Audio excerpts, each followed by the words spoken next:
Numerous reports indicate that manufacturing has emerged as the favorite target of ransomware groups and hackers. In response, a new report from Industrial Media discusses the evolution of industrial cybersecurity, its current state, and the tactics hackers are using, including phishing schemes, malware, and ransomware attacks. It also details solutions in arming manufacturers with the knowledge and resources needed to win more fights on this highly complex and ultra-competitive battlefield. Download the industrial sector's new battlefield by going to manufacturing.net/cyber.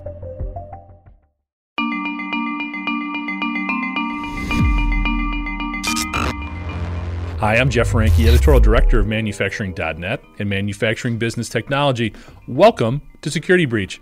One of the big conversations regarding OT security revolves around the use of tools.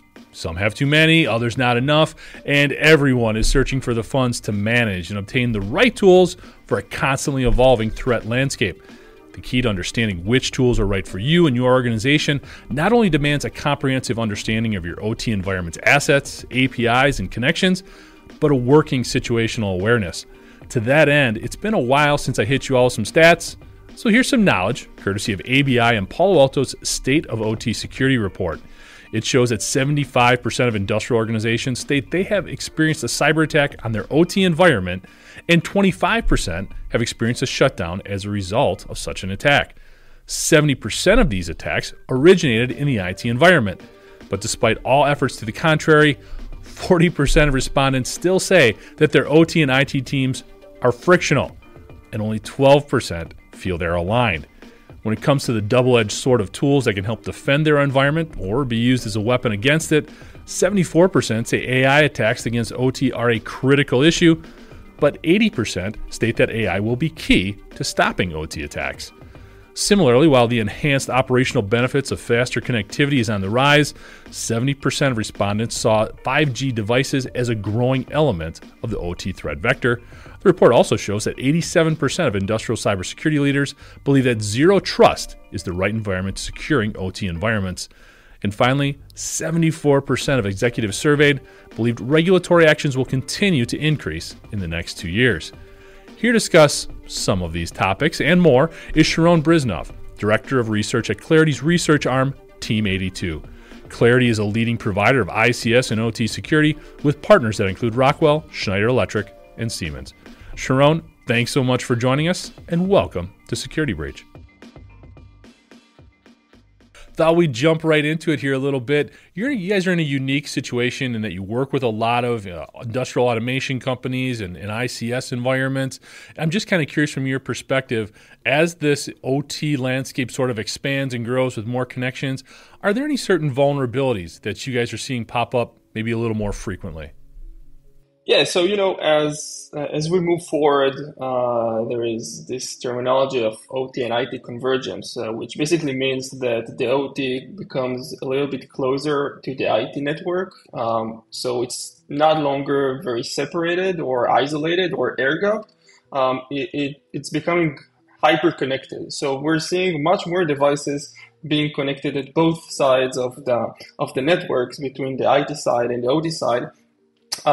And these devices that kind of connect these networks expand the potential attack surface for attackers to gain more access and more exploitability into the network. So, for example, if one of the devices is using an outdated firmware, it's a great platform for attackers to abuse this fact and maybe exploit the outdated firmware in order to access this device and maybe expand a little more behind this device and maybe jump to other devices that are nearby, eventually getting to the OT network. Now, you bring up a couple of interesting points there, and these are conversations we've had before, but it seems like we always come back to them a little bit. The last thing you talked about there is frameworks, and maybe not staying up to speed and updating that framework a little bit. Is that something you're seeing more often, and what is kind of the antithesis of that? Why are we struggling maybe to keep pace? In modern times, we have lots of devices.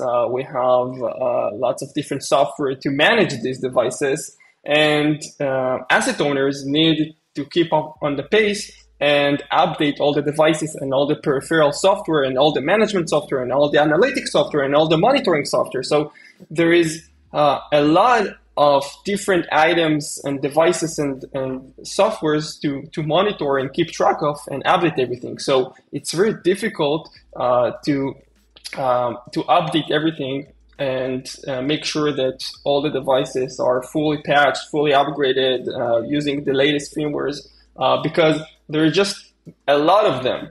And on top of that, sometimes if asset owner wants to upgrade their devices or patch their devices, they would need to create some kind of a shutdown window.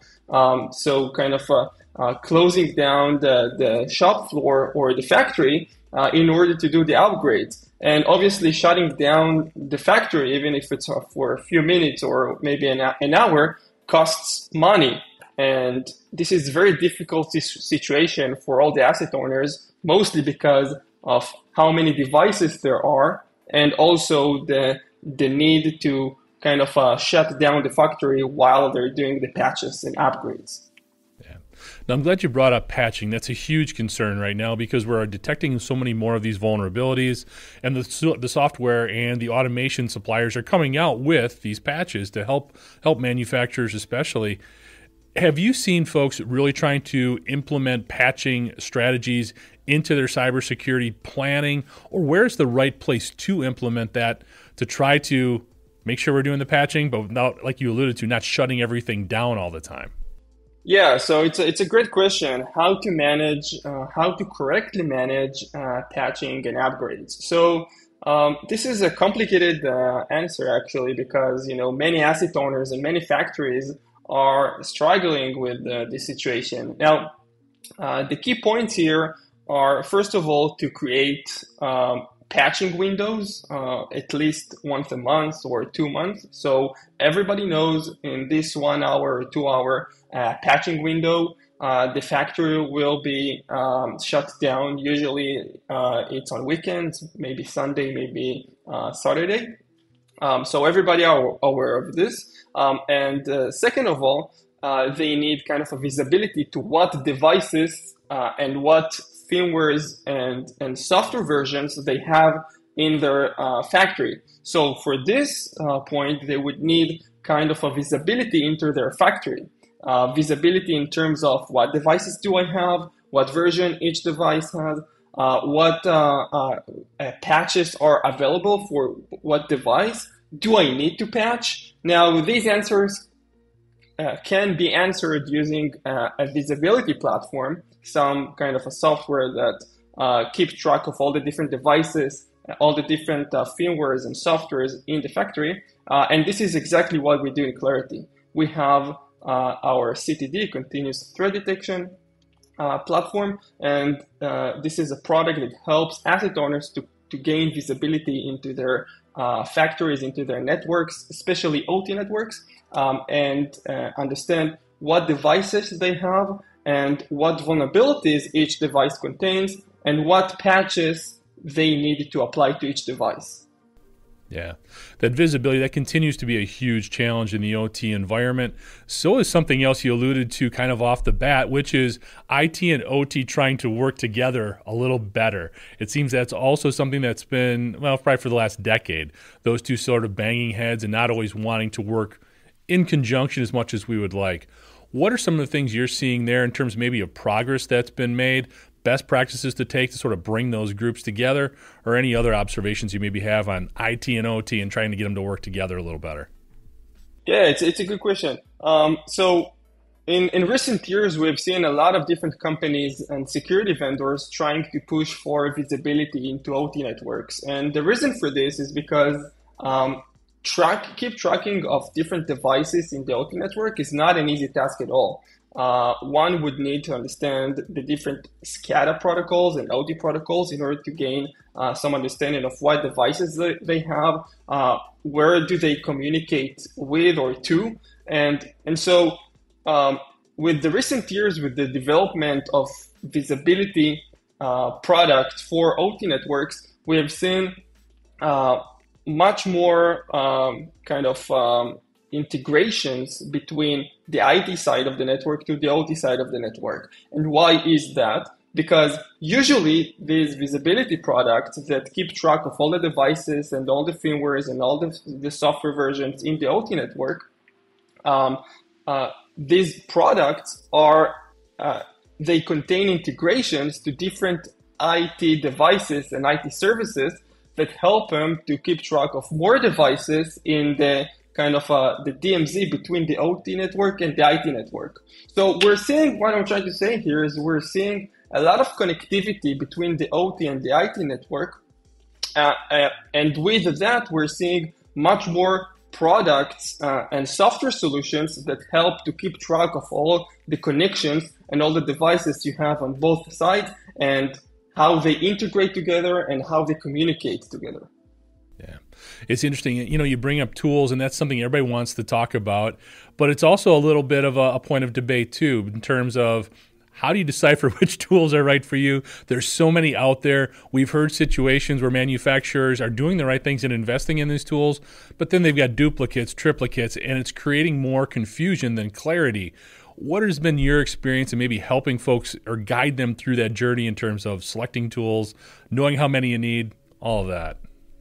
Yeah, again, it's a good question, and the answer is always a bit complex because it really depends the type of the network that you're talking about.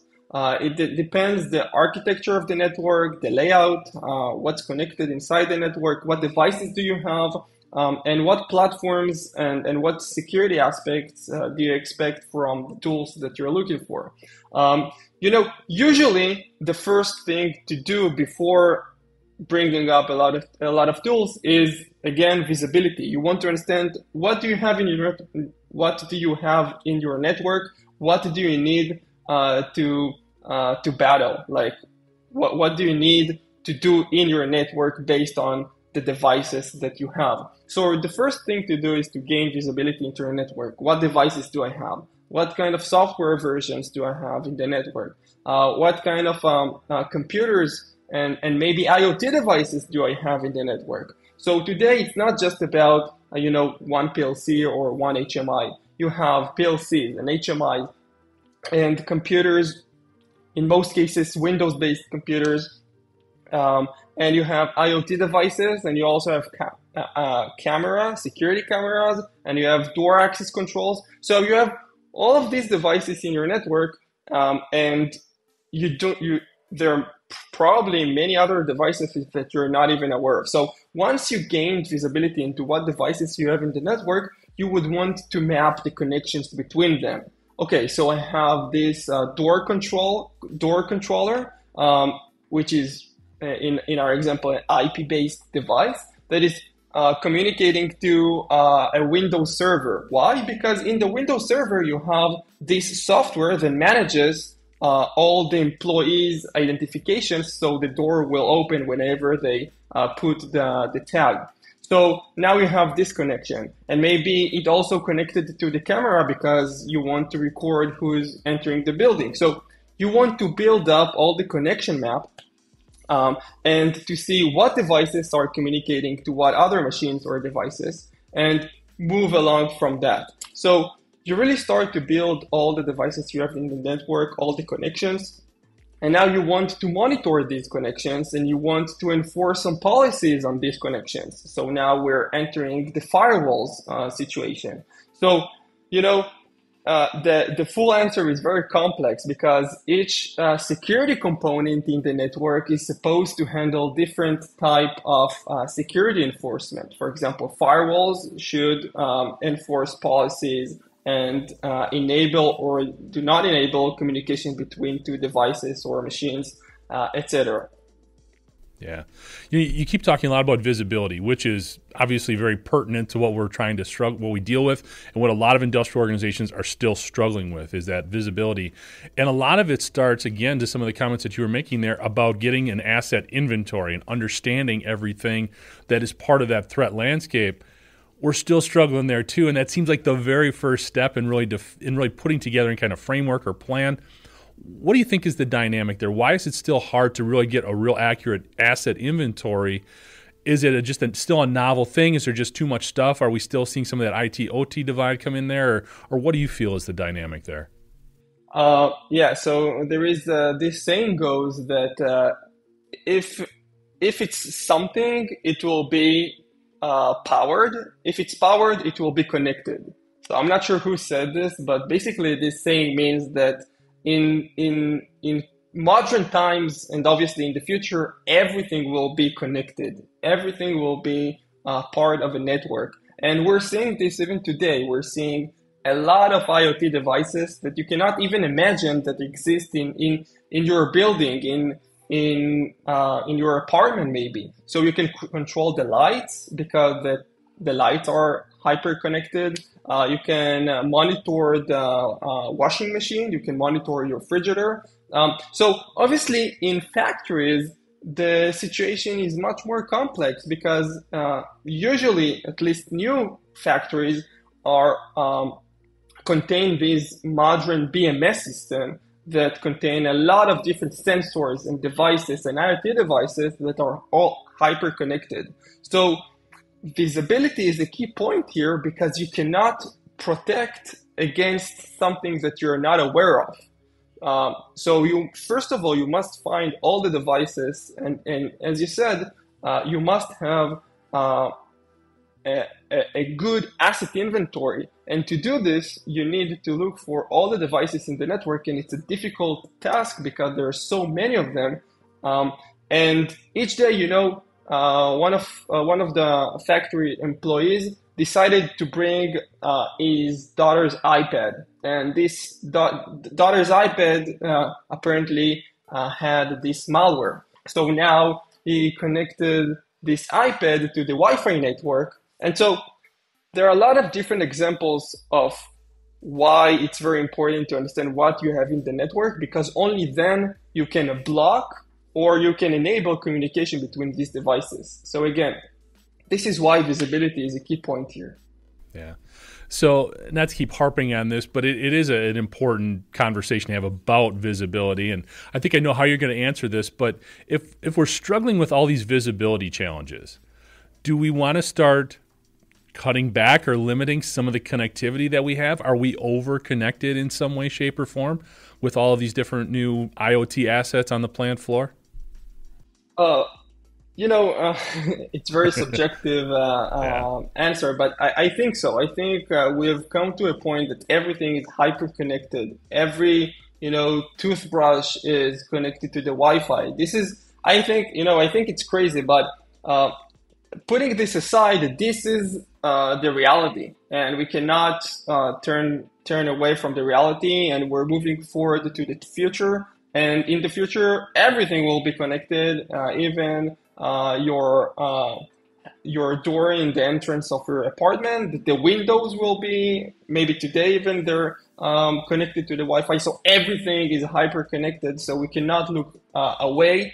And because we cannot look away, because this is the reality, we need cybersecurity solutions to protect against unauthorized access to these devices. And we need a way to monitor these devices, and also a way to limit access from and to these devices. So this is why, first of all, we need visibility to understand what devices do we have, and then we need to enforce policies on the communication between these devices and other devices and maybe the internet. So we'll be sure that no unauthorized access will take place, and no malicious access will take place as well. Yeah, it's interesting with all the regulatory movements, because it feels like we almost need to break something before we can put those things in place to understand how to limit that from happening. And I think that's a real source of frustration between those within the cybersecurity community and those in the regulatory community, and trying to figure that out. We've been talking a lot about tools. We've been talking a lot about information. It kind of bleeds into what you do there at Claroty. I think a lot of folks are probably familiar with Claroty, but maybe not so much Team 82, which is where you work. Maybe you could give us kind of an overview a little bit of the company and some of the stuff that you're up to. Yeah, sure. So Claroty is a cybersecurity company with main focus to protect critical infrastructure. So our goal in Clarity is to understand what devices you have in the most critical networks, for example, the OT networks or hospitals, and understand what devices do you have, what firmware versions do you have, what software versions do you have, and kind of give the asset owners and the factory owners visibility into their network. You have, for example, this device, it contains outdated firmware. You need to patch it because this and that CVEs or vulnerabilities are applicable to this device. So we kind of help to gain visibility and prioritization into what devices should be patched and how. So this is what Clarity do. Myself, I'm a director at Team 82. Team 82 is the research group at Clarity. And in the research group, we're trying to understand what are the risks and what are the threats that these devices in the OT network, in the hospitals, what risks do they bring whenever people and asset owners connect them into the network? So the way that we research, the way we approach the threat research is by understanding how these devices operate. And this usually means we're doing an extensive research into these devices, into understand how do they work, what type of risks do they bring to the table whenever you connect them, what type of vulnerabilities do they contain. So usually we're starting, whenever we start a new research on a device, we research it, and we're starting a vulnerability research to understand how potentially would attacker attack this device and exploit this device to gain unauthorized access. So we come up with a very extensive research into a lot of different OT devices and IoT devices to find vulnerabilities and report these vulnerabilities, disclose these vulnerabilities to vendors, so the vendors will issue patches so our customers could apply these patches before attackers will exploit these devices. Very interesting. One of the things that you guys recently did, you sent over a report that you did about the Blackjacks group. They issued a malware attack. I thought it was really interesting. Number one, all the inner workings of it, but also because, and correct me if I'm wrong here, but this is a group based in Russia that attacked a Russian manufacturer, which is not something that we typically see. Maybe you could talk to us a little bit about that report and some of the things you learned from it. It's a pretty interesting situation. Yeah, sure. So the Blackjack group is actually associated with Ukraine. So again, we're not sure exactly if they're Ukraine based or some other place based, but usually according to the media, this group is associated with Ukraine. And recently, what happened, again, according to what this Blackjack group published, is they hacked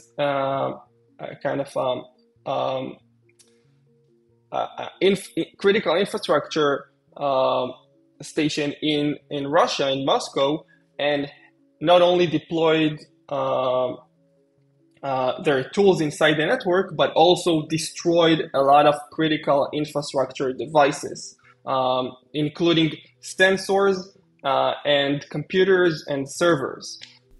Yeah, it's really interesting. We're going to link to the report. Definitely encourage folks to check that out. A lot of things, a lot of takeaways from that.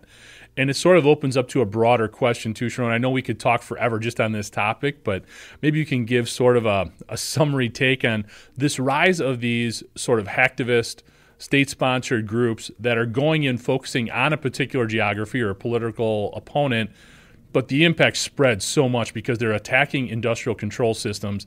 I mean, I'm sure you're very familiar with the Unitronics PLC hack and what that ended up doing. Hit water treatment plants here in the U.S. that were not even an intended target potentially. So what are you seeing there in terms of how these groups are maybe adjusting their tactics, how they're growing, or some general observations? Yeah, it's a good question. So we're seeing a lot of, in the recent times, we're seeing a lot of different OT hacking groups and hacktivist groups trying to attack OT devices. But usually these OT devices are internet exposed. So it's very easy to reach those devices while doing internet scans or using some kind of a public search engines like Shodan or Census. So you can actually get a list of all the internet exposed devices of a certain type.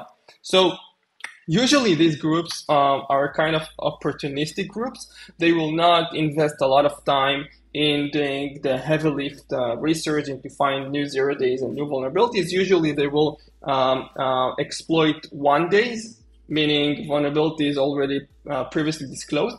Or they will just connect to these devices that are not protected with any password or any security mechanism, and will play with the different configurations and settings because, again, they're not protected. So, for example, in the Unitronics case, we've seen this group, which currently, according to intelligence, everybody believes they are linked to Iran.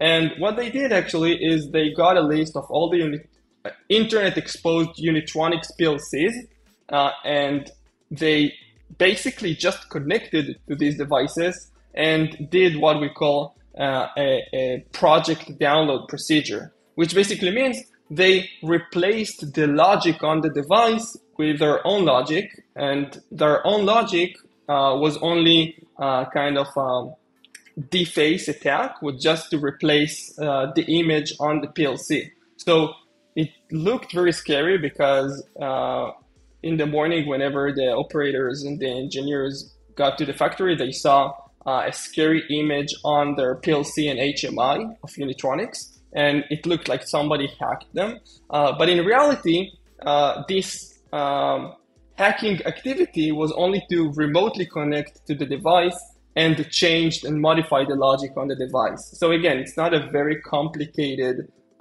attack scenario, but it is scary because these devices are connected to the internet, and which means everybody can connect and cause some kind of damage. Yeah. Well, it was very successful and far-reaching in terms of the impacts. And it also, I always worry, whenever we look at these types of attacks, it sort of lays a blueprint down for other hackers and gives them ideas as well in getting into these industrial control systems for ransomware, for denial of service attacks, whatever the case may be. In looking at these, we're always drawn to the fact of what the hacker was able to accomplish. Sometimes we miss out on some of the lessons learned. When we look at these two hacks, or any of them that you've been exposed to, what do you think are some of the bigger takeaways? What are some of the areas maybe we're getting better at as a result of these types of attacks? Yeah, so for sure, these types of attacks bring a lot of attention to OT devices. And I think the most impactful thing, the key point here is do not connect your OT devices to the internet. I think this is the main point here, and every time people exposed their OT devices to the internet, something bad happened. In the Unitronics, it was very clear. The Unitronics attackers just connected to all the Unitronics devices, PLCs and HMIs, and just modified the logic. So it's very obvious that the most important thing here is do not expose your OT assets to the internet. Part of this was also some of the credentialing as well. I think they left some like admin or very simple passwords in play. Is that something that you're working with folks as well too, just to, whether it's double factor or more complicated passwords or whatever, is credentialing also part of that focus, or is that more of a low-hanging fruit that we've already gotten past? Yeah, so I think it's a side effect. In many cases, for example, in the Unitronics case, in many cases, the password was left the default one, which is, again, very bad practice. But the number one key point here is do not connect these devices to the internet, because even if it contained default password, but it was not connected to the internet, that's not okay, but these devices were not being exploited. So it is important not to leave the default passwords. That's for sure. That a lot of different hygiene, security, best practices that anyone can follow. But the most important one is please do not expose these devices to the internet. Even if they have password, these devices are not, in most cases, are not meant to be internet exposed. No, well said. One of the other challenges that we see a lot with throughout cybersecurity is finding folks like yourself to fill these roles. So maybe I'd like to get your thoughts a little bit on, first of all, what's your background? How did you maybe come into this position in cybersecurity in the industrial sector? And are you seeing anything that's working out there in terms of attracting more people to these positions? Because, man, we need them badly. So my personal background is I studied computer science. I kind of developed different applications. I was actually iOS mobile developer, so I developed a lot of applications for mobile. But I think if we want to bring more folks to get interested in cybersecurity, especially in OT, I think we need to raise the awareness of what is OT, what are the devices we find in OT, and how it helps us in our day-to-day lives. So I think if people would understand that all the water systems and all the electrical systems and all the transportation systems are controlled by OT devices, I think it will intrigue them and get them a little bit more interested in OT, and maybe it will bring them to want to read more about what our OT networks are and what devices do we have there are inside, and read more about cybersecurity concepts in OT networks. No, I agree with you 100%. Making that personal connection, I think it's overlooked at times. We become very dependent on the simple things. Also, maybe exposing some of those things that are going on with these supply chain hacks and how that's impacting folks. We've had a number of them in the food and beverage sector. And, well, if you want your, Dole oranges or peaches or anything else, for a while here in the U.S., that was a big issue because of those types of hacks. And that's all ICS related. Mm-hmm. Wrapping up, Sharon, this has been great. Covered a lot of different stuff here. I'd like to get your thoughts looking forward here. As we kind of look ahead, are there any big trends that you're seeing that are really going to be impacting industrial cybersecurity? I mean, we've gone this whole time without talking about artificial intelligence.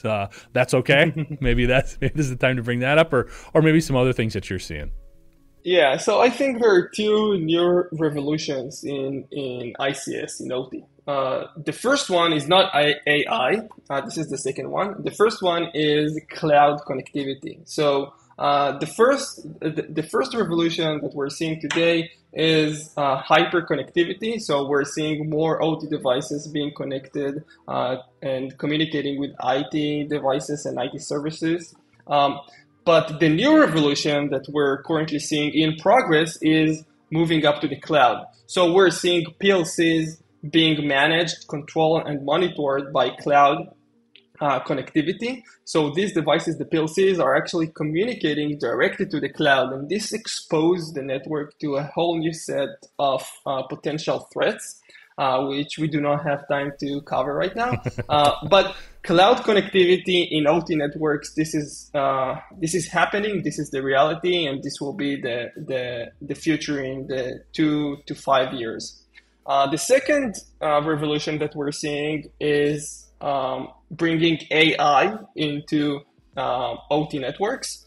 It starts today with analytics and data manipulations on the data acquisition and in the data that the PLCs are connecting and generating. But I personally believe that in the next few years, maybe it will take a bit longer than 5 years, we will see AI applications being integrated directly into the PLCs and HMIs to assist with smarter manufacturing, smarter efficiency. So all the things that we're enjoying today in the IT side will eventually get to the OT side as well. Well, that's really interesting. I mean, that would solve a lot of those secure by design concerns, a lot of those connections with new technologies to legacy equipment. That'd be really interesting to see that take place. So hopefully that definitely is the case. I want to circle back just a little bit when you talked about the cloud computing. Do you feel a lot of the security dynamics, are they going to be coming from the Microsofts and the Amazons of the world, or is this going to be something that's going to be a greater focus for the customer, the user? So we're seeing today, we're seeing a couple of vendors that are starting to implement cloud connectivity in PLCs. For example, S3 Codesys. This is a major platform, a major vendor, European, a German one in the ICS market, And they already started to ship and produce ICS devices, PLCs, that are fully cloud connected. So you can actually monitor, control your devices from the cloud. And we're talking about the OT network. So let me remind you that 10 years ago, OT networks were completely air-gapped. They were not connected to the internet, to the IT network. And today, not only they're connected to the internet, they're communicating and being controlled by cloud connectivity. So I actually can sit at home and control my entire factory, including changing the logic of all the machines from my home. So I think this is crazy, but this is the future, and this is where we're heading to, and this is why we need visibility. Thanks, Sharon. And for more information on Claroty and Team 82, you can check them out at claroty.com. That's CLAROTY.com. Thank you for joining us today. And to catch up on past episodes, you can go to manufacturing.net, IEN.com, or mbtmag.com. You can also check Security Breach out wherever you get your podcasts, including Apple, Amazon, and Overcast. And if you have a cybersecurity story or topic that you'd like to have us explore in Security Breach, you can always reach me at jeff@IEN.com. For Sharon Brizhnov, I'm Jeff Reinke, and this is Security Breach.